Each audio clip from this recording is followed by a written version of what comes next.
Right, ladies and gents, stand by for 30-second board on the SuperHatch category and 111 Sports and Saloons. Classes D and E combined. Autobarn and Northern Bolton Tool combined with the SuperHatch 111s. Here we go. Lights are off and we're racing. Jonathan Dutoy getting the drop over Brett Garland as they head down towards the kink and into Crowthorne Corner for the first time. Watch for these cars heading down there. It's Honda side by side. Here comes the Mini of Morne Heman on the inside. Agro Building Products looking good, and looks like he may get the whole shot into turn one. It's the Mini Cooper S that beats out the two Hondas into turn one. Chris Davison around the outside for fourth place. On his tail looks like Marius Roberts might be sneaking through there. Giordano Lupini having a good run in the Golf, but runs ever so slightly wide and has to cut back as they come through Yuxkai sweep for the first time on the back end and pushing hard of one of the Polos. They come onto the back straight for the first time. It is Morne Heman that leads out. Chris Davison has actually squeezed through on both the Hondas and got that Opel Superboss of his up into second place. Garland going to try and come back at him in the Autobarn, and Jonas Way sponsored Honda. Transcendental Racing, Jonathan Dutoy fighting hard there. I think that's Marius Roberts who's in fifth place all over the back. It could be Van der Westhuizen, and I'm not quite sure who's in these cars at this stage, because as you can see, unfortunately, we're just trying to pick up a little bit of issues with some condensation on our cameras from last night's massive rainstorm. Into the S's, it's the Mini by miles. And Davison is doing Morne Heman a great duty here of holding up the rest of the field and not letting them through. As they come into the bottom section of the S's up towards Leocorp for the first time. Great run here from Morne Heman. He's at least 20 car lengths ahead of Davison. It's Trans-Africa Racing's Jonathan Dutoy and his tail, Brett Garland looking for a way through, and then trying to pick up, I think that's Marius Roberts ahead of Baby Blue. Then you've got a hard-charging pack of cars. Most of them are SuperHatch. I'm just trying to see who the lead car could possibly be in 111 Sports and Saloons. At this stage, I would probably say it's one of the Golf ones, or possibly that Porsche of Wayne Wall as they come up to the top of Leocorp for the first time. Craig Buerter could possibly be the first car there in the jumbo Golf. Yes, it would be. Yeah, indeed it was. 100%. So Craig Buerter there, you can see him into Crocodiles on the inside of one of the Golf ones there. Sneaking through, I think on Alex Marks it was, as they come there. Oh, massive sparks coming out of Danhausen's car.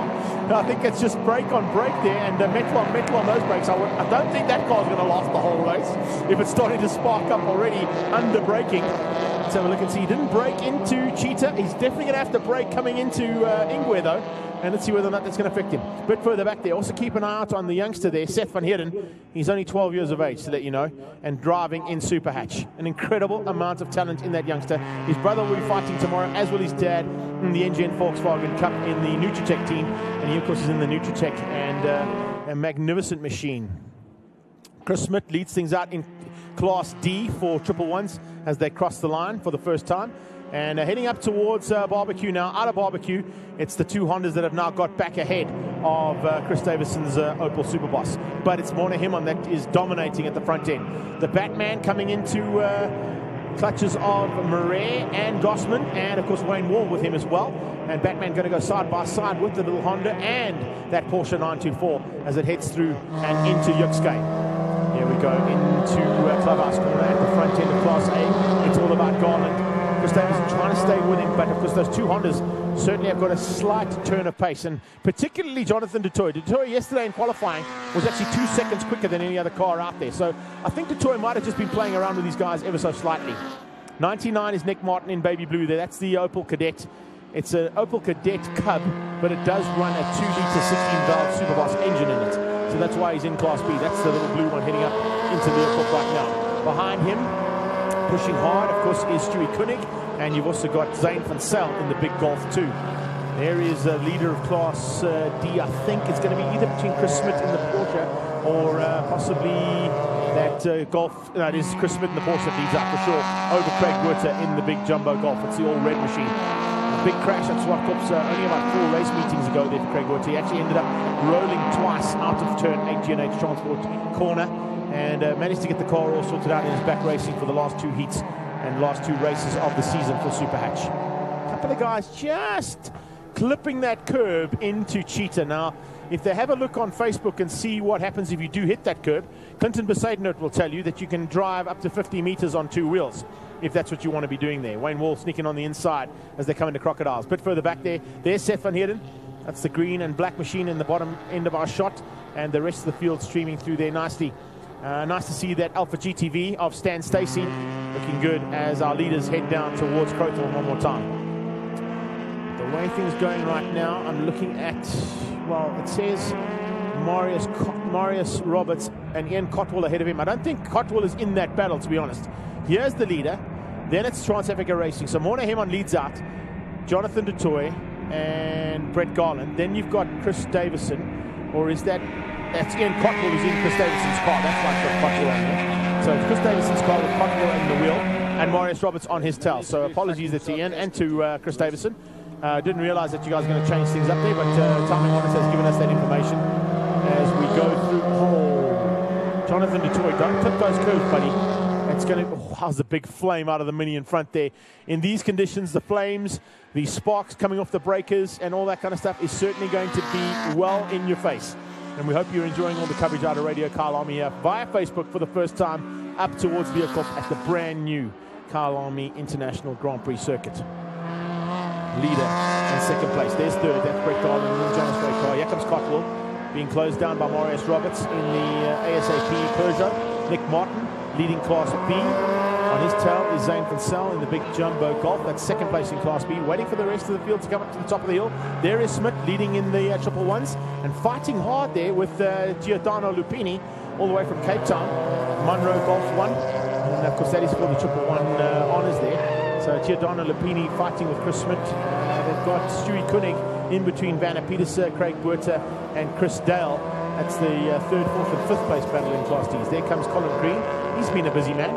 Not only involved in the car, but also involved in marshalling. He's one of the pit lane marshals, so he's been able to get into his marshal kit in between the races and do some work and then climb into the race kit. They're going to do some fun and games on the track. Batman looking good. And just side by side, that's Alka van Vletter in that car this weekend. It's normally Henry that's in the Golf 2, but Golf 1 and Golf 2 swapping out between husband and wife there, between the Batman and the Bat Lady. And she's having some fun at the mid-pack of the back end of this field. This is the leader, though, out of Yukske. How far back is du Toit? I don't know if he's got enough time here. We're at the halfway stage, and Morna Hemon is a very talented, probably one of the most underrated drivers in this country in terms of front-wheel drive cars. Does exactly what it takes to get a Mini around here, and he's certainly doing a phenomenal job of it right now. But he's still got to hang on for a potential 3 more laps. So, du Toit could have enough time. It's going to be a 7-lap race as opposed to the 8 that was planned. So, he's still got some time in hand to close in on Morna Hemon. Hemon will just try and keep it as smooth as possible. Try not to make mistakes to allow Jonathan to close in. You can see how hard John is pushing, though. He's using the curbs. He's using the inside of the S. Watch as they come through here. Hopefully, we hold the shot. Wait for Jonathan du Toit. Watch how he goes on the inside of the S over the curb, runs it into the inside, and then does the same thing on the inside of the second of the S bends. So a slightly different du Toit line through there compared to what we're seeing from Morna Hemon in the Mini Cooper. Up onto the top end of Leeuwkop, under the bridge, and it is still Garland in third. Garland third, fourth place is Cotwell, fifth place still Marius Roberts, lights ablaze. And Hilton Van Nieves and Willem Van Nieves will be very happy with Marius Roberts. And Hollywood, as he likes to be known, a welcome return to SuperHatch Racing for him. He's looking to come back and have a whole season with us next year, which will be great to have the Ignition television celebrity back with us. And into Crocodiles goes Jonathan du Toit is closing. Look at the lap times. We've got a 2:11.7 out of both the front runners. But visibly, you can see that du Toit is closing in on that Morna Hemon Mini out front. Ancro Building Projects Mini of Morna Hemon in problems. Problems also on the inside there, I think, for Ishmael Beloy.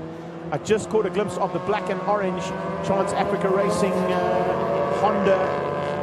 Honda Civic having some issues coming out of Leeuwkop now. Watch him down the mine shaft. Watch out for that black and orange machine. Looks like there's a little bit of issue there for him, but we'll keep an eye on that and see if we can pick up on it. Koenig from Sammy G. Yeah, they come down into the braking markers. The other Pretoria Noord Toyota Runex there having some fun. There's Robin Kruger as well in the Ford car. And when I say that, I mean the KA as opposed to the actual car. There you can see, there we go. There you can see Ishmael Beloy with issues in the Trans-Africa Racing machine. I did pick up on it as they ended to the top of the hill. We've got him at the bottom of the hill. And Beloy going to lose some valuable championship points here, unfortunately. It looks like it could be an electrical problem because the lights were off and then they were on and then one came on and then the other one came on. So potentially some electrical problem there for Ishmael Beloy. He'll be pulling into pit lane. Lights ablaze now. It's going to be very difficult to pick up cars with very high headlights on. That is Craig Buerta fighting for honours there. It's Sam Dell on his tail. That's the captain car. And as they come through into Yuxke, Buerta fighting hard with Stewie Koenig and, Chris Dell, not Sam Dell. It's the youngster. He's having some fun and games in this class. And as they come flying through barbecue, Koenig closing onto the back end of Craig Buerta. Buerta not too far away from Werner Petersen.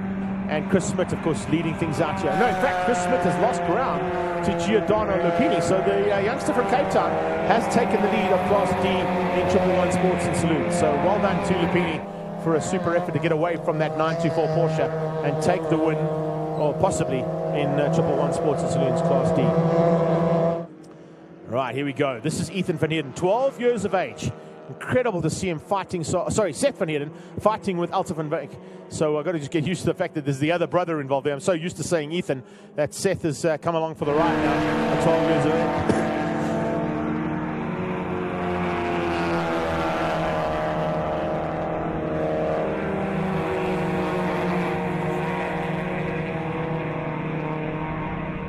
Sorry, the frog in my throat just caught me out there.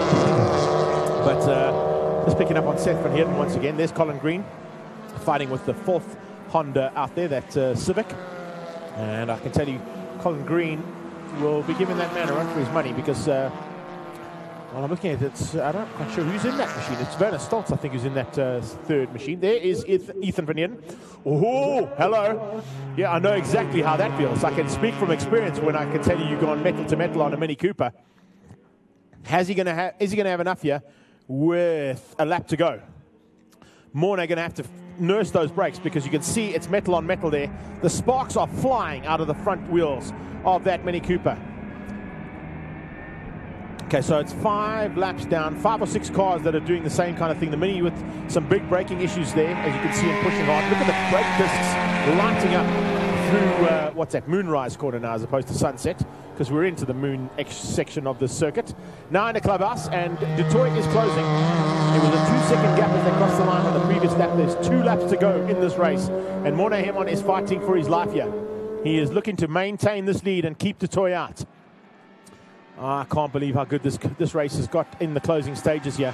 I thought that Morne Hemon would be able to hang on to it, but Detroit has had other plans and is closing in on him. The two of them are going to be very close by the end of this race. There's no doubt about it, and probably come down to a dice to the line. This is the other car that, of course, was sparking earlier there, and Andre Danhauser, Grant Ball, side by side with a lot of cars coming out of Yuxke. We've got Golf 1s, we've got Opel Cadets, we've got Opel Corsas, and all having some fun and games in the mid-pack here of SuperHatch. These are the SuperHatch cars fighting for honours here. None of the triple ones involved in this little heat. It's just in the background there, that silver car with the red bumper on the left-hand side. That's Robin Kruger, one of our top lady drivers. Brand new car for her, and certainly getting to a full car Stoltz just ahead of Van Heerden. And it's just non-stop action here through this field of SuperHatch competitors. Remember, we've still got some action to come, and it's not all done just yet, but Morne Hemon will be praying that it was the last lap. We've still got 1 to go here. Just going to have a look and see, is it the checkered flag waiting? No. Last lap board comes out. 1 more circuit of this for Morne Hemon. And what is the gap between himself and Jonathan du Toit? Du Toit, I think, is probably going to be closer than the 2-second margin he was the last time. That's Wayne Wall, the Rat Racing Porsche, pulling to the sideline. And a quick update, it is 1.5 seconds, so he could have enough. It was only half a second that Detroit was able to make over Morne Hemon on the last lap. He's got 1.5 seconds in the bag. It might be enough to hang on for the win here. Come on, Morne. If you're a Mini fan, you're going to be shouting loud. If you're a Honda fan, you're going to be shouting even louder as they head up towards barbecue for the last time in anger. Onto the back straight. It's going to be everything she's got. 6th gear, flat out. He'll probably drop it to 5th as they come into Clubhouse and Sunset. Into Sunset corner, you can see light dab on the brakes. Only reason I can tell that he's the brakes there right now is the sparks coming out of that car. So it's just a settling brake to go into Clubhouse and Sunset. Out of Sunset, into Clubhouse now. Hard braking into Clubhouse. Oh, he is looking so good here. Anglo Golden Projects Mini fighting with Trans Africa Racing's Jonathan du Toit. Looks like Wall has climbed out the car. Going to get back in the car to get the fire extinguisher. Could be a fire in that Porsche on the entrance. Yes, indeed. There he climbs in, grabs the fire extinguisher, and we've got the fire out on that Porsche, the Rat Racing Porsche, unfortunately, with some issues. Back markers coming into play here, right in the closing stages. Could you ask for anything more? Yes, we'll give you drama right to the final stages of the race day here today. Morne Hemon out of Leeuwkop, down the mine shaft. He's probably got about A K&a-half to go into Crocodiles. Can he hang on and keep out the hard-charging Trans-Africa Racing Honda of Jonathan du Toit? I can see in my mirror here, that has now become a mirror, his wife standing frantically behind me here. Tanya Iman is going to be happy with the performance of her man. He has done an incredible job. The sparks are flying, but it's going to be enough, I think, to keep out Jonathan du Toit. They're racing here for SuperHatch honours. Morna Hemon was betted last night only because something broke on the car. He had to nurse it to the line, and he got betted by both the Hondas. This time he's going to return the favour. Jonathan du Toit is not going to be able to beat him. Morna Hemon is going to hang on and take the second race for SuperHatch here at Kyalami's Motorsport Festival. The checkered flag is out. It's Hemon from Trans-Africa Racing's Jonathan du Toit. What a great battle between those two. There's going to be some high fives between those two, I can tell you. Smith is not third, unfortunately. Is one of our back markers. We're going to be waiting for Brett Garland to come through for third place. But we've still got incredible racing right through the pack. Let's try and pick up, if we can, on Giordano Lupini in the Golf. Golf 1 coming through any stage now. That is going to be Class B's winner there. Nick Martin in the Opel Cadet Cub with the 2-litre 16-valve engine in it. And, of course, we're looking for a black and yellow Munro Golf 1 that'll be taking Class D honours in 111 Sports and Saloons. Should be coming into the start-finish line any second now. He wasn't too far behind. Nick Martin, Zane van Zyl could be heading towards the line any second now as well, I think. This is him. No, that's not him, unfortunately. It's one of the Golf 1s, but not the one we're looking for. I think it's gone across the line already. And we've got Zane van Zyl, who's gone through there, ahead of Giordano Lupini. So he'll be just behind this big Golf 2 of Zane van Zyl's. The win, though, going definitely to Giordano Lupini in the Munro Golf, ahead of Chris Smith and Craig Buerter. Unfortunately, falling by the wayside there. Vanna Peterson just beating him to the line for 1, 2, and 3 in Class D for 111 Sports and Saloons. So Morna Hemon takes Class A honours ahead of Jonathan du Toit and Brett Garland. Class B will be going to Nick Martin ahead of Zane van Zyl, and then Stewie Koenig comes through for third place. There we go. Good shot of Giordano Lupini moving into the pit lane area. That's your winner from Class D in 111 Sports and Saloons. Looking at the Sports and Saloons 111, taken by Lupini. Second place, Smith. Third place, Vanna Peterson. As we go down the field, Tyler Scott won out Class C honours in the SuperHatch category, beating out Andre Danhauser, the sparky Andre Danhauser. Alta van Wyk beats Seth van Heerden to the line for third place in Class C. Class E honours in 111s. That goes to Robin Kruger in the Ford car. So congratulations to our lady driver. She beat out Alka van Vliet. Good battle between the two ladies there in the big jumbo Golf. And third place going to Colin Green in the Mazda. So, a little change up here. Oh, we are going to get a 10-minute session of SKF Legends at the end of the day. Really? In the dark. Okie dokie. Thanks for that, Tanya. All right, we've got one more race to go, ladies and gents. It's Comsol Volkswagen Challenge. So, all those guys on the far stand, thumbs up, guys. Good job. Thanks for sticking around and being part and parcel of this entire day. I know it's been a long one, but I'm so glad you guys stick around because there's still one more great race to come. Until we've got the cars on track, let's hand you back to our DJ from Capital Sounds and get you some music. Hope you're enjoying all the action going out on Facebook via Radio Kyalami.